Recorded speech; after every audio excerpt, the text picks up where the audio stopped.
সুপ্রিয় শিক্ষার্থীবৃন্দ, আমরা বাংলা ব্যাকরণের ব্যাকরণিক শব্দশ্রেণী নিয়ে আলোচনা করব। ব্যাকরণিক শব্দশ্রেণী এবং প্রচলিত ব্যাকরণের শব্দশ্রেণী আমরা আগে আলোচনা করেছি। তারপরও যেহেতু ব্যাকরণিক শব্দশ্রেণীটা আমাদের সিলেবাসের অন্তর্গত এবং পরীক্ষায় এখান থেকে প্রশ্ন থাকে, সে কারণে এই ব্যাকরণিক শব্দশ্রেণীটা নিয়ে বিশেষ করে আলোচনা প্রয়োজন। বিদায় আবার নতুন করে আমরা শুরু করছি। শব্দ কি, ব্যাকরণিক শব্দশ্রেণী কয় প্রকার, এই সকল বিষয় আমাদের জানা আছে। তারপর আমরা একটু পিছনে ফিরে দেখি।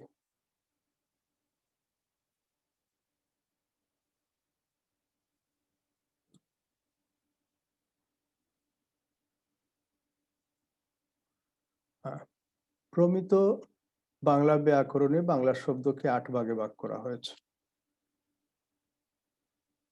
প্রমিত বাংলা ব্যাকরণ, যেটা বাংলা একাডেমি কর্তৃক প্রকাশিত, এখানে বাংলা ব্যাকরণিক শব্দশ্রেণীকে 8 ভাগে ভাগ করা হয়েছে।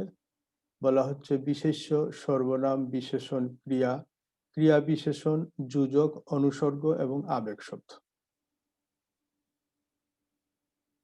আমাদের প্রচলিত বাংলা ব্যাকরণে যেখানে 5 প্রকার বলা হয়েছে, সেখানে প্রমিত বাংলা ব্যাকরণ 8 প্রকার বলেছে।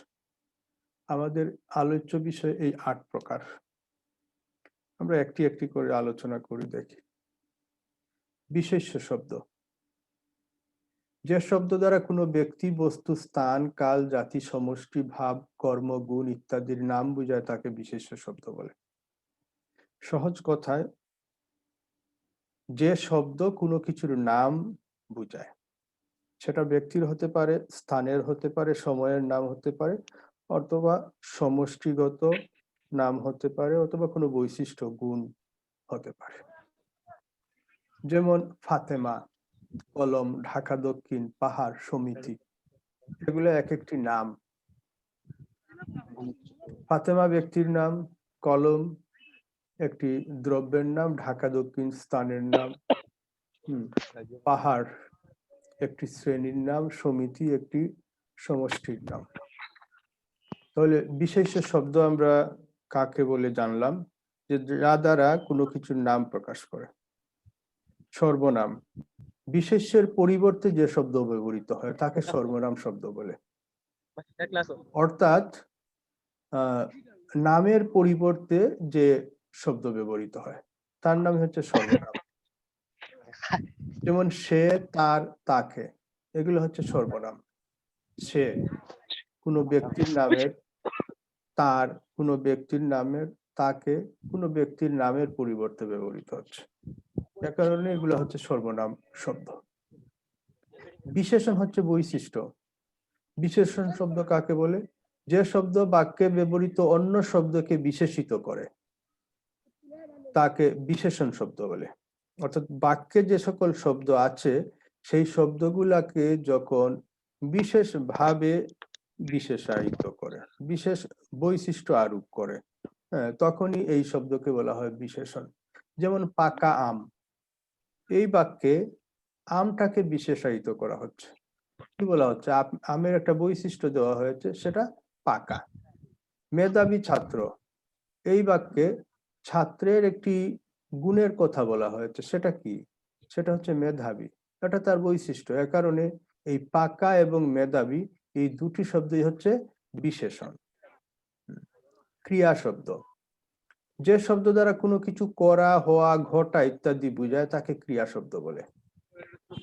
যে শব্দ কোনো কাজ করা বোঝায় সেটাই হচ্ছে ক্রিয়া। যেমন অনেক বই পড়ছে, এই যে পড়ছে, পড়াটা একটি কাজ, এই পড়া কাজটা অনেকের দ্বারা সম্পাদিত হচ্ছে, তাই না? এই পড়ছে শব্দটা হচ্ছে ক্রিয়া। জুমি ছবি আঁকবে, হ্যাঁ, ছবি আঁকবে। জমি দ্বারা একটি কাজ সংগঠিত হবে, আঁকার কাজ, তাই না? এই আঁকবে, এটা হচ্ছে ক্রিয়া। তাহলে আমরা কি দেখলাম? যে যে শব্দ দ্বারা কোনো কিছু করা, হওয়া, ঘটা ইত্যাদি বোঝায় তাকে ক্রিয়া শব্দ বলে। ক্রিয়া বিশেষণ, যে শব্দ বাক্যের ক্রিয়াকে বিশেষিত করে তাকে ক্রিয়া বিশেষণ বলে। ক্রিয়া শব্দ আমরা আগে দেখেছি, ক্রিয়া শব্দতে আমরা বিশেষণ দেখেছি। বিশেষণে আমরা কি বলেছি? বিশেষণে বলেছি যে শব্দ বাক্যের অন্য শব্দকে বিশেষিত করে, অন্য যে কোনো শব্দকে বিশেষিত করে। আর ক্রিয়া বিশেষণে এসে বলা হচ্ছে এই শব্দটা বাক্যের যে ক্রিয়াপদ আছে, ক্রিয়া শব্দ, সেই শব্দকে বিশেষিত করে। বাক্যে ব্যবহৃত ক্রিয়া শব্দকে যে শব্দ বিশেষিত করে সেটার নামই হচ্ছে ক্রিয়া বিশেষণ। অন্য কোনো শব্দকে নয়, ক্রিয়া শব্দকে বিশেষিত করবে, এটার নামই হচ্ছে ক্রিয়া বিশেষণ। যেমন সাব্বির দ্রুত দৌড়াতে পারে, তাই না? এই যে দৌড়ানো কাজটা, এটা হচ্ছে ক্রিয়া, তাই না? এই ক্রিয়াকে বিশেষায়িত করছে, কোন বৈশিষ্ট্য আরোপ করছে? দ্রুত। এই দ্রুত শব্দটা হচ্ছে ক্রিয়া বিশেষণ। জ্যোতি আস্তে কথা বলে, জ্যোতি, জ্যোতি একটি মানুষের নাম, তাই না? একটি মেয়ের নাম। কথা বলা, এটা হচ্ছে ক্রিয়া। এই ক্রিয়াটা কেমন ভাবে সম্পাদিত হচ্ছে? আস্তে। তার এই বৈশিষ্ট্য, কথার বৈশিষ্ট্যটা হচ্ছে আস্তে। এই কথা ক্রিয়াটাকে, হ্যাঁ, ক্রিয়াটাকে আস্তে শব্দটাকে, আস্তে শব্দটা বিশেষিত করছে। এ কারণে এই আস্তে শব্দটা হচ্ছে ক্রিয়া বিশেষণ। এটা বিশেষণ নয়, এখানে এটা ক্রিয়া বিশেষণ। যোজক শব্দ, যে শব্দ একটি বাক্যাংশের সাথে অন্য একটি বাক্যাংশের বা বাক্যস্থিত একটি শব্দের সাথে অন্য একটি শব্দের সংযোজন, বিয়োজন বা সংকুচন ঘটায় তাকে যোজক শব্দ বলে। যোজক, যোজনা করা। এই যোজনাটা কেমন? এই যোজনাটা হচ্ছে সেটা দুটি বাক্যাংশের, সেটা দুটি বাক্যের অথবা বাক্যের মধ্যে একটি শব্দের সাথে অন্য একটি শব্দের সংযোজন, বিয়োজন বা সংকুচন করা। অর্থাৎ বাক্যের মধ্যে অবস্থিত দুটি শব্দের মধ্যে অথবা দুটি বাক্যাংশের মধ্যে অথবা কখনো কখনো দুটি বাক্যের মধ্যে যে সংযোজন ঘটানো, বিয়োজন ঘটানো, সংকুচন ঘটানোর কাজটি যে শব্দ দ্বারা হয়ে থাকে সেই শব্দকে বলা হচ্ছে যোজক শব্দ। যেমন আবু তাহের এবং আবু তালহা তারা কি দুই ভাই? এটা একটা প্রশ্নবোধক বাক্য, জিজ্ঞেস করা হচ্ছে। তো এখানে যে কথাটা জিজ্ঞেস করা হচ্ছে আবু তাহের এবং আবু তালহা, এই যে আবু তাহের এবং আবু তালহা, এই দুইজন, এই দুটি শব্দকে সংযুক্ত করছে এবং শব্দ। এ কারণে এই এবং শব্দটা হচ্ছে যোজক শব্দ। আবার দেখো, মাহের আজ কলেজে যায়নি কারণ ওর প্রচন্ড জ্বর। এই যে বাক্যটা, এই বাক্যে মাহের আজ কলেজে যায়নি, হ্যাঁ, মাহেরের প্রচন্ড জ্বর, আলাদা আলাদা দুটি বাক্য আমরা চিন্তা করতে পারি। অথবা একটি বাক্যের মধ্যে আমরা যদি চিন্তা করি তাহলেও সেটা হয়। তো এই কারণ শব্দটা কি করছে? কারণ শব্দটা এই দুটি অংশকে সংযুক্ত করছে কিভাবে? হ্যাঁ, একটির কারণে অন্যটি, হ্যাঁ, একটির কারণে অপরটি ঘটেছে, এ কারণে। তো এই মাহের আজ কলেজে যায়নি কারণ ওর প্রচন্ড জ্বর। এই প্রচন্ড জ্বর এই অংশটুকুকে মাহের আজ কলেজে যায়নি এই অংশের সাথে সংযোজন ঘটিয়েছে কারণ শব্দটি। এই কারণে কারণ শব্দটি হচ্ছে যোজক শব্দ। অনুসর্গ, যে শব্দ কখনো স্বাধীনভাবে বা কখনো শব্দ বিভক্তির ন্যায় বাক্যে ব্যবহৃত হয়, বাক্যের অর্থ প্রকাশে সাহায্য করে, তাকে অনুসর্গ বলে। তো অনুসর্গ হচ্ছে কিছু শব্দ যেগুলা স্বাধীনভাবে ব্যবহৃত হতে পারে, আবার কখনো কি হয় শব্দ বিভক্তির ন্যায়, শব্দের সাথে যে বিভক্তি সেটাই হচ্ছে শব্দ বিভক্তি। তো শব্দের বিভক্তির ন্যায় বাক্যে ব্যবহৃত হয়ে বাক্যের অর্থ প্রকাশে সাহায্য করে, এগুলোকে বলা হচ্ছে অনুসর্গ। যেমন এ কলম দিয়ে ভালো লেখা হয় না, এটি একটি বাক্য। এ কলম দিয়ে, এ কলম দিয়ে ভালো লেখা হয় না, এখানে এই দিয়ে শব্দটা হচ্ছে অনুসর্গ। এই দিয়ে শব্দটা স্বাধীনভাবেও ব্যবহৃত হয়, এর কি অর্থ আছে, আবার এই কলমের সাথে ব্যবহৃত হয়েছে বিভক্তির মতো, কলম দিয়ে, তাই না? দিনের পর রাত আসে, দিনের পর রাত আসে।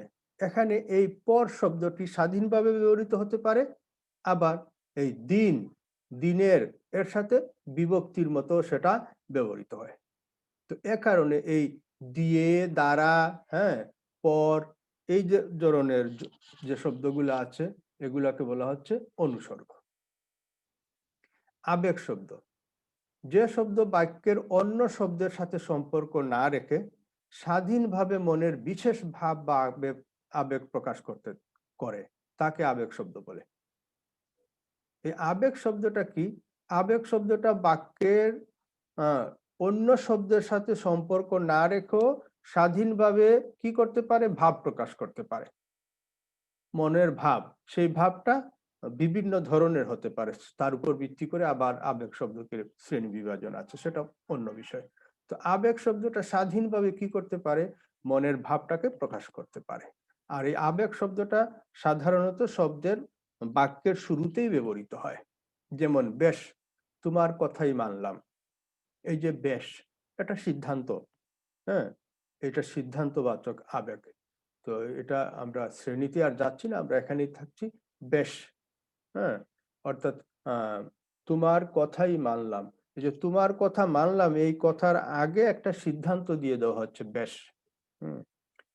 এটা, এই বেশটা হচ্ছে আবেগ শব্দ, এটা মনের একটা অনুভূতি। আহা, ছেলেটার মা বাবা কেউ নেই। এই যে ছেলেটার মা বাবা কেউ নেই, এই বাক্যে আহা শব্দটা, এই যে ছেলেটার মা বাবা কেউ নেই এটা জানার পর ব্যক্তির মনের মধ্যে, বক্তার মনের মধ্যে এই ছেলেটির প্রতি যে একটি সমবেদনার জন্ম হয়েছে, তারই প্রকাশ, অর্থাৎ মনের ভাবনার প্রকাশ। আহা, অনুভূতি। এই অনুভূতিটা আহা, এই আহা শব্দটা স্বাধীনভাবে ব্যবহৃত হচ্ছে এখানেই। বক্তার মনের ভাবটা পরিষ্কার হয়ে যাচ্ছে, এ কারণে এটা হচ্ছে আবেগ শব্দ। তাহলে আমরা 8টি শব্দ দেখলাম। ব্যাকরণিক শব্দ শ্রেণী হচ্ছে 8টি: বিশেষ্য, বিশেষণ, সর্বনাম, ক্রিয়া, ক্রিয়া বিশেষণ, হ্যাঁ, তারপর কি আমরা দেখলাম? অনুসর্গ, হ্যাঁ, তারপর আবেগ শব্দ, যোজক শব্দ।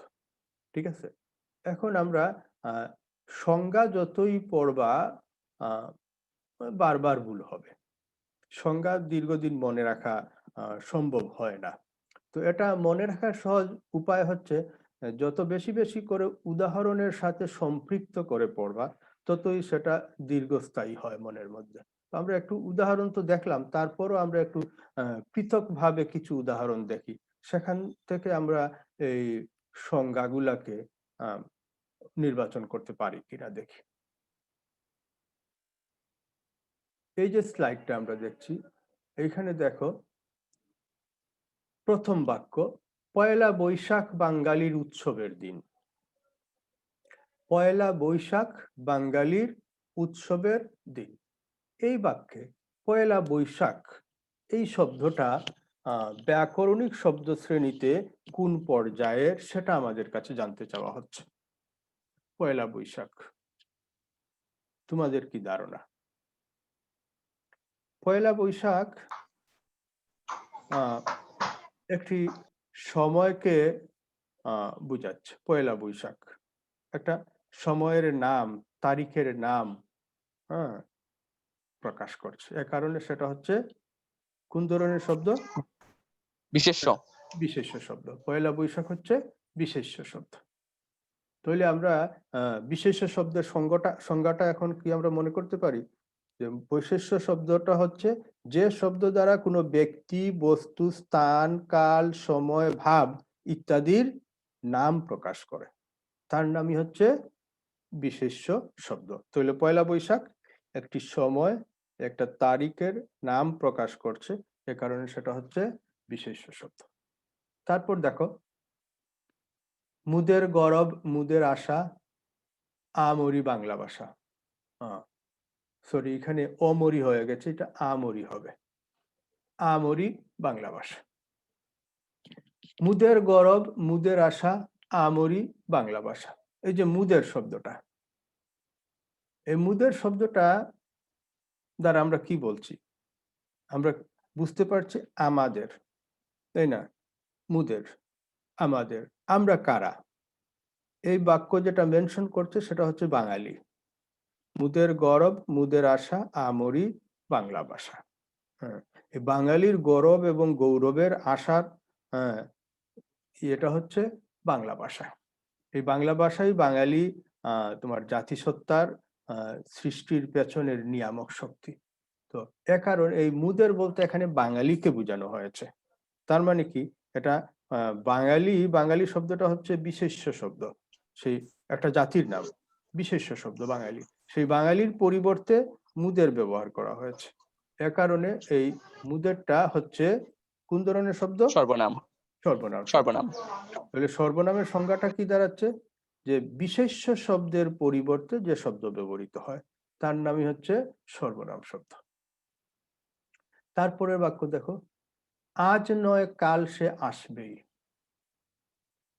আজ নয় কাল সে আসবেই। এই যে আজ নয় কাল, এইখানে জানতে চাওয়া হচ্ছে যে নয় শব্দটা, আজ নয় কাল সে আসবেই। এই নয় শব্দটা কোন ধরনের শব্দ? আমরা দেখো, এটা একটা বাক্য, এই বাক্যে আজ এবং কাল এই দুটি শব্দকে সংযুক্ত করছে নয় শব্দটি। যোজক শব্দ স্যার। হ্যাঁ, যেহেতু বাক্যের অন্তর্গত দুটি শব্দকে সংযুক্ত করছে নয় শব্দ, অতএব নয় শব্দটা হচ্ছে ব্যাকরণিক শব্দ শ্রেণীর যোজক শব্দ। তো আজ নয় কাল সে আসবেই, এই নয় শব্দটা হচ্ছে যোজক শব্দ। তাহলে এখন আমরা যোজক শব্দের সংজ্ঞাটা যদি আবার একটু মনে করার চেষ্টা করি, তাহলে কি দাঁড়াচ্ছে? যে শব্দ দুটি বাক্যাংশ অথবা বাক্যের অন্তর্গত দুটি শব্দকে সংযোজন, বিয়োজন, সংকুচন ঘটায় তার নামই হচ্ছে যোজক শব্দ। 4 নম্বর বাক্য দেখো, তার মায়ের হাতের পিঠা যেন অমৃত। এই এখানে তোমার বন্ধু কারো নাম না বলেই তার প্রসঙ্গে বলা হচ্ছে, তার মায়ের হাতের পিঠা যেন অমৃত। সেই পিঠার একটা বৈশিষ্ট্য বলা হচ্ছে, পিঠার একটা গুণ বলা হচ্ছে অমৃত। এই অমৃতটা কি? অমৃত শব্দের অর্থ হচ্ছে মধু, তাই না? তো অমৃত অর্থাৎ মায়ের হাতের বানানো পিঠাটা মধুর মতো, তাহলে পিঠার একটা বৈশিষ্ট্য অমৃত। তাহলে আমরা কি বলতে পারি, এই অমৃত শব্দটা কোন ধরনের শব্দ? যেহেতু সেটা বৈশিষ্ট্য, গুণ, অতএব সেটা হচ্ছে বিশেষণ। বিশেষণ। তার মায়ের হাতের পিঠা যেন অমৃত, পিঠার বৈশিষ্ট্য হচ্ছে সেটা মধুর, অতএব মধুর শব্দটা, অমৃত শব্দটা হচ্ছে গুণ, হ্যাঁ, অতএব এটা বিশেষণ। তাহলে আমরা এই বাক্যের অমৃত শব্দটা সম্পর্কে জানলাম, এটা ব্যাকরণিক শব্দ শ্রেণীর বিশেষণ শব্দ। 5 নম্বর বাক্যতে আসো, দেখো, হঠাৎ সে দেখতে পেল চলন্ত বাস থেকে যাত্রীরা লাফিয়ে নামছে। এই বাক্যে কোনো একজন ব্যক্তির কথা বলা হচ্ছে, সে দেখলো কি, যে একটি চলন্ত বাস, সেই বাস থেকে যাত্রীরা লাফিয়ে নামছে। এই নামছে হচ্ছে ক্রিয়াবাচক শব্দ, নামাটা হচ্ছে ক্রিয়াবাচক শব্দ, কাজ, নামাটা একটা কাজ।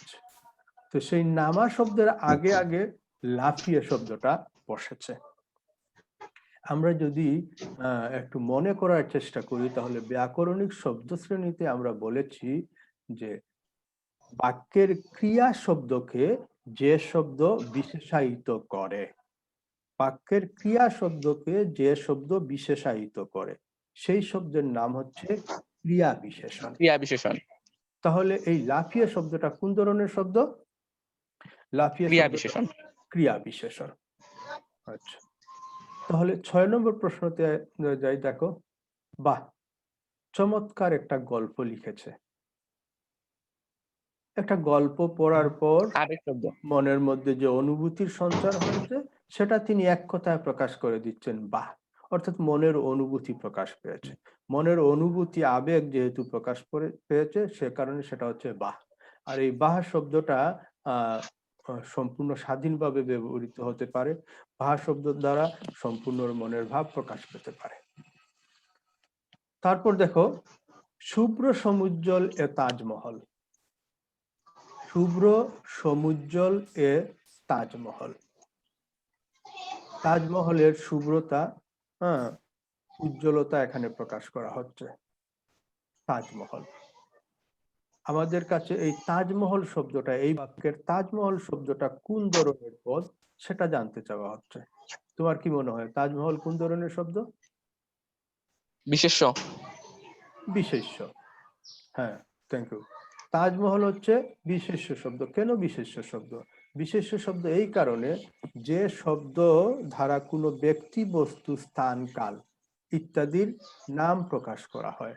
হ্যাঁ, সে কারণে এটা তাজমহল আমাদের একটি প্রাচীন ঐতিহ্য, তার নাম, এ কারণে এই তাজমহল শব্দটা হচ্ছে বিশেষ্য শব্দ।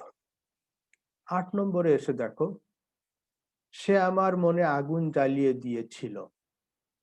অতীতকালের কথায় বলা হচ্ছে, সে আমার মনে আগুন জ্বালিয়ে দিয়েছিল। দিয়েছিল অতীতকালে। দেয়া, দেয়া শব্দটা কোন ধরনের শব্দ হয় ব্যাকরণিক শব্দ শ্রেণীতে? ক্রিয়া। ক্রিয়া। সে আমার মনে আগুন জ্বালিয়ে দিয়েছিল। ধন্যবাদ।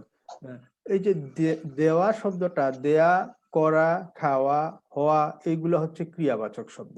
তো এই বাক্যে সে আমার মনে আগুন জ্বালিয়ে দিয়েছিল, এই দিয়েছিল শব্দটা ক্রিয়াবাচক শব্দ। তাহলে আমরা 8টি বাক্য পড়লাম এবং 8টি বাক্য থেকে 7টি ব্যাকরণিক শব্দ শ্রেণী এখানে পেলাম। যেহেতু বিশেষ্য শব্দটা আমরা 2বার পেয়েছি, এ কারণে এখানে আমরা 7টা পেলাম।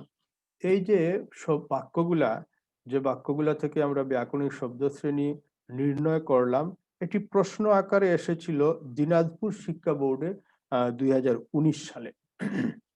আমরা একটা শিক্ষা বোর্ডের 19 সালে আগত প্রশ্নের সমাধান করলাম।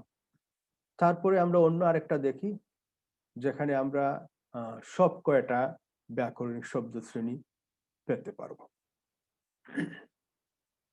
এই দেখো, এই যে বাক্যগুলো আমরা 8টা বাক্য নিয়েছি, এখানে আমরা চেষ্টা করব যে 8টা ব্যাকরণিক শব্দ শ্রেণী সবগুলাই সেখান থেকে আবিষ্কার করার। প্রথম যে বাক্যটা, আমাদের ছোট গায়ে ছোট ছোট ঘর। আমাদের ছোট গায়ে ছোট ছোট ঘর। এই ঘর শব্দটার আগে এখানে ছোট ছোট বলা হয়েছে, ঘরের বৈশিষ্ট্য দেওয়া হয়েছে ছোট ছোট। তাহলে এই ছোট ছোটটা কোন ধরনের শব্দ হবে? বিশেষণ। বিশেষণ, ব্যাকরণিক শব্দ শ্রেণীর বিশেষণ। আমরা প্রথমেই পেলাম বিশেষণ শব্দের উদাহরণ এটা।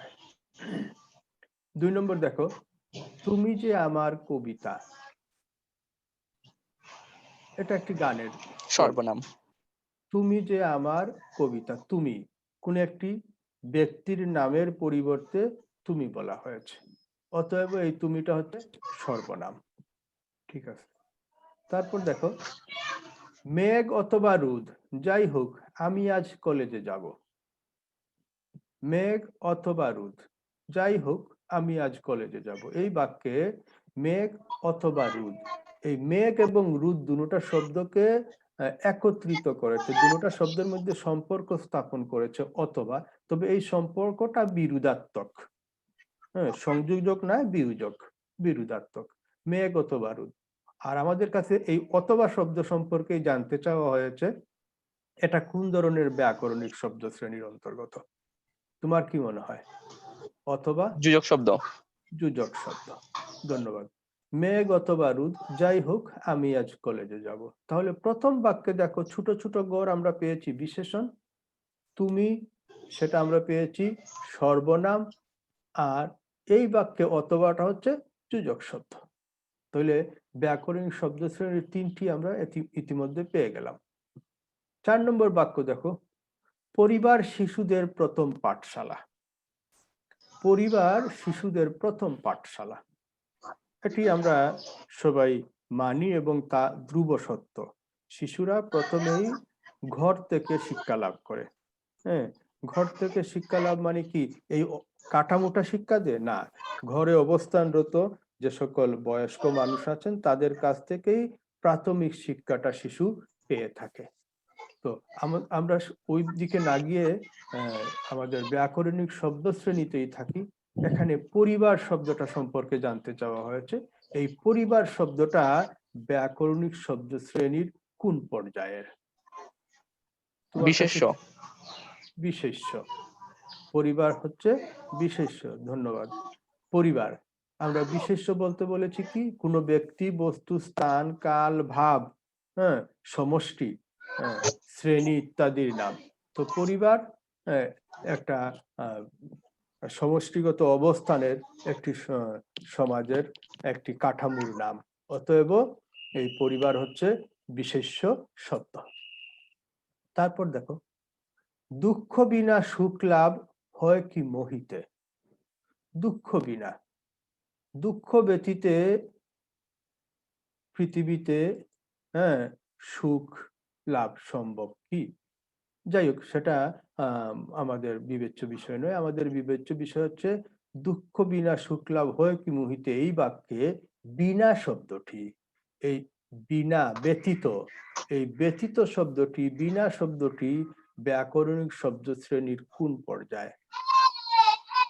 এই বিনা, অনুসর্গ। এই বিনা শব্দটি স্বাধীনভাবে ব্যবহৃত হয়। এই বিনা শব্দটি দুঃখ শব্দের পরবর্তীতে এসেছে, তাই না? এই বিনা শব্দটি হচ্ছে অনুসর্গ, বিভক্তির ন্যায় সেটা কাজ করছে। দুঃখ বিনা সুখ লাভ হয় কি মোহিতে, এই বিনা শব্দটি বিভক্তির ন্যায় কাজ করছে। এ কারণে বিনাটা হচ্ছে অনুসর্গ। তারপরে 6 নম্বর বাক্য দেখো, সাবাস, দারুণ খেলেছে আমাদের ছেলেরা। হ্যাঁ, এই যে সময় আমাদের এখন তো করোনা কালের জন্য আমরা মাঠের খেলা দেখতে পারছি না, কিন্তু তার আগে আগে আমাদের বাংলাদেশ ক্রিকেট দলের যদি ধারাবাহিক তাদের নৈপুণ্য আমরা দেখি, তাহলে দেখব যে আমাদের ছেলেরা প্রচুর ভালো খেলেছে। তো এমন ধরনের একটি খেলা দেখে কারো মনের মধ্যে যে অনুভূতির সঞ্চার হয়েছে, তিনি সেটা প্রকাশ করেছেন, সাবাস, দারুণ খেলেছে আমাদের ছেলেরা। তো সাবাস এই শব্দটি মনের অনুভূতিকে প্রকাশ করছে। এ কারণে এই সাবাস শব্দটা হচ্ছে কি? আবেগ শব্দ। আবেগ শব্দ। দেখো, তারপর হচ্ছে বাবা সকালে দ্রুত বেরিয়ে গেছেন।